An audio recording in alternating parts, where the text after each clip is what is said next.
आई बोलते, "हो, मग यावरून तुला काय समजले ते सांग." त्यावेळी भक्त बोलतो, "मग यावरून मला असे समजले की आई, जेव्हा आपल्यासमोर दुष्टांचा विनाश हाच एकमेव मार्ग असतो, तेव्हा क्रोध हे आपले शस्त्र ठरते आणि आम्ही देखील जीवनांमध्ये महागौरी आणि महाकाली असे समतोल राखले पाहिजे, हो ना?" त्यावेळेस आई बोलते, "हो, क्रोधाचे सत्य रूप तुला पहिलेच ज्ञान होते, प फ पण फक्त दिशा मला दाखवायची होती." त्यावेळेस भक्त बोलतो, "हां, पण कल्याणकारी आणि विनाशकारी क्रोध म्हणजे काय? मला असे वाटते की ज्या क्रोधामुळे एखाद्याचे मन दुखवत नाही आणि एखाद्याचे चांगले होते ते कल्याणकारी आणि अडचणी निर्माण होत असेल तर विनाशकारी."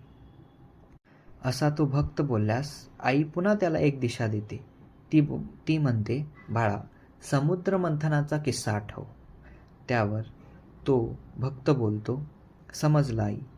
दुर्वासा ऋषीने इंद्रदेवाच्या घमंडाला तोडण्यासाठी क्रोधमग्न होऊन सर्व संसाराला श्रीहीन होण्याचे श्राप दिले आणि त्यामुळे माता लक्ष्मी आई समुद्रामध्ये विलीन झाली आणि श्रीनारायण समेत सर्वांना दुःख झाले, कारण सर्वजण श्री गमावले होते.